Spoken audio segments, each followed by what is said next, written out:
Hello world, my name is Ottis Smith, and I am a black disabled artist out of California.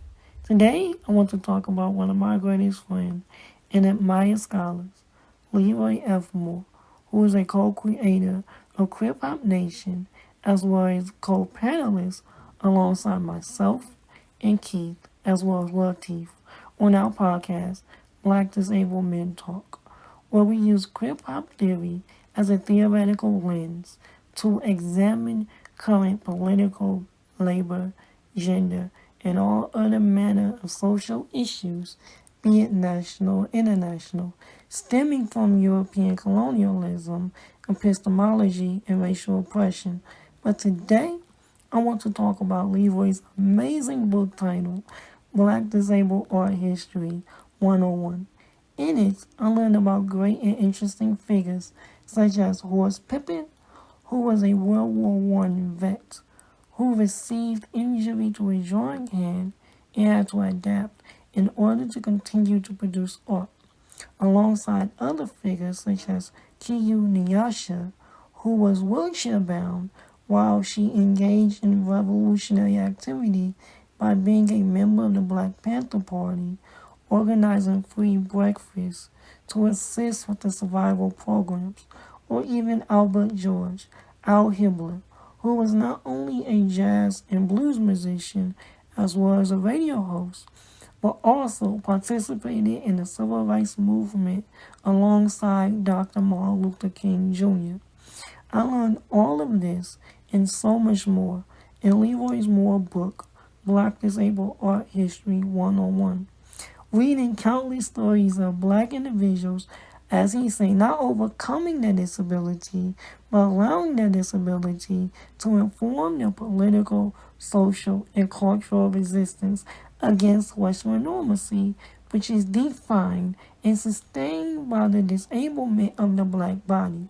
Leroy's Black Disabled Art History is a beautiful illustration to the Krip-Hop theory he, as well as Dr. Tamari Kitosa, expound upon in the amazing anthology titled Appalling Because He is Appalling, Black Masculinities, Colonialism, and Erotic Racism. In the work, it uses a queer, feminist, and intersectional lens to study the evolution of black masculinity within the Western paradigm or model of gender and sexual performance, beginning its analysis by examining the relationship the ancient Greco-Roman world had with the black body, fast-forwarding to the transatlantic enslavement trade, all the way to our immediate contemporary period, specifically using Frantz Fanon and James Baldwin's plethora of writings and speeches as the main guiding frameworks. The chapter that Leroy co-authored is Chapter 5, titled A Krip-Hop Theory of Disabled Black Men. One of my favorite quotes from this chapter that I believe fits well in how I interpret Leroy's overall body of work goes like this.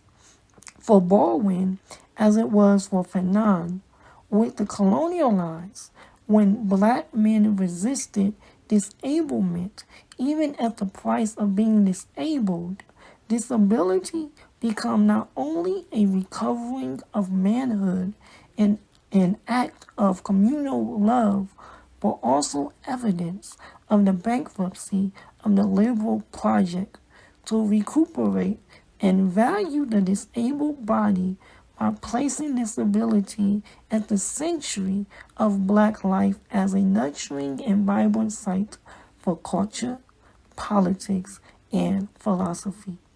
To me, this excerpt is also beautifully illustrated in Leroy's poem titled From Break the Frame, Tell It Like It Is, which is a piece that was inspired by Horace Pippin. In the poem, Leroy writes, A broken opens up the mind to endless possibilities. Like Pippin, adapt to your situation, but always display people's beauty, the inequalities and injustice in society. To me, ever since I have intimately come to understand Krip-Hop theory through the rewarding discourse I have with Leroy personally, or from studying his material, be it the amazing chapter in Appalling because he is appalling, or the spectacular book Black Disabled Art History 101. I find Krip-Hop theory to be a necessary thread to the black fabric, which, when stitched together, forms the cosmic quilt of blackness, not being defined by others and resisting oppression by struggling for the right to self and collective definition. This work, to me, mirrors what the Afro-Surrealist movement of the 1943, which began in France by great African theorists, poets, and painters such as Émile Césaire and Edward Glissant, who used paintings and poetry to critique colonialism and challenge Western definitions of normacy, which they did not create but was forced upon them, whom cultivated great revolutionary minds such as Frantz Fanon and James Baldwin. For as Émile Césaire wrote, poetic knowledge is born in the great silence of scientific knowledge. Now, if you be patient with me, I would love to read a full poem that Leroy have cited in the book Appalling because he's appalling, titled Man to Man Talk. And it goes, hey, you, stop. I'm right behind you. I'm black like you, my brother. Yay, the black cripple. Look at me. Hear this. But let's go back. Born DOA, dead on arrival. Cause lack of oxygen to the brain. CP, cerebral palsy. POC, person of color. Big black football player, my dad, in the waiting room. Didn't like the doctor's news. Men in white suits pumping my chest. Eyes open. Welcome to the living Leroy.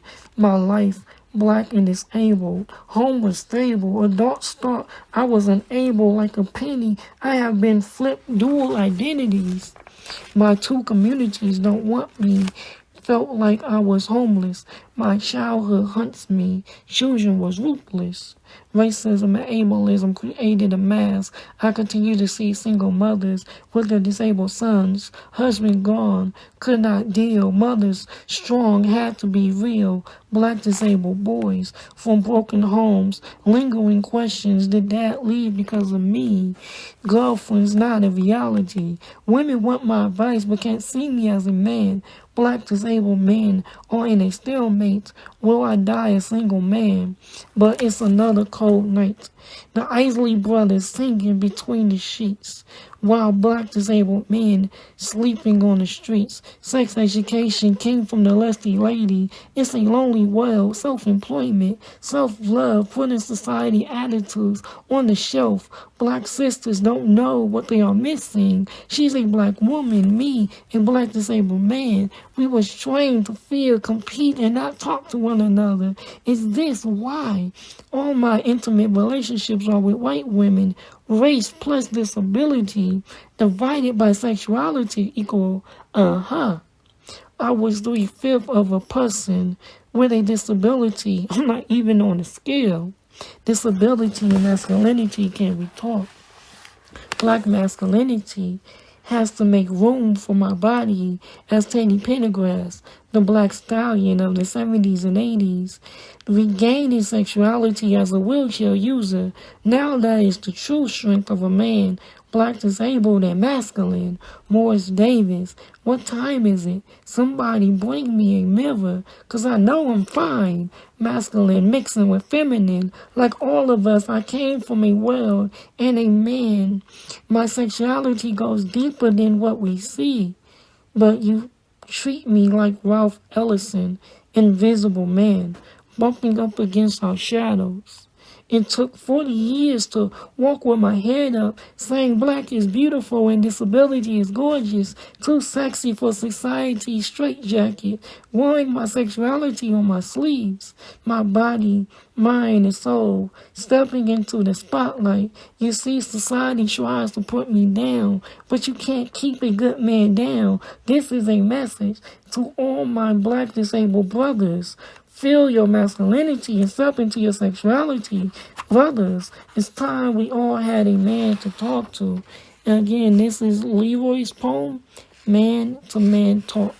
And it's from the anthology that he participated in chapter 5, called Appalling because he is appalling.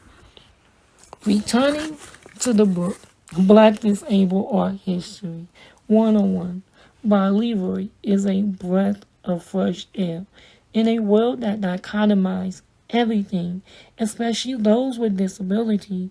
While if you read Appalling because he is appalling, a book I cannot recommend enough, as you see, argues disability is not a demarcating line, but the demarcating line, which Western society uses to define its entire existence, separating normal from abnormal, the blessed from the accursed, the intelligent from the incompetent, the beautiful from the ugly, the real from the pseudo-human.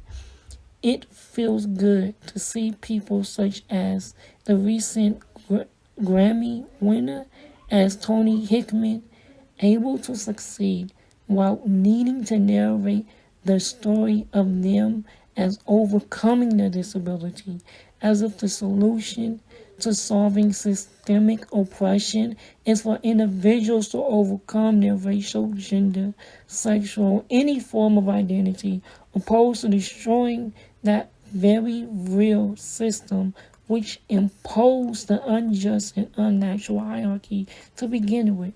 Nor does it make paraplegic and playwrights such as Lynn Manning a victim to their disability.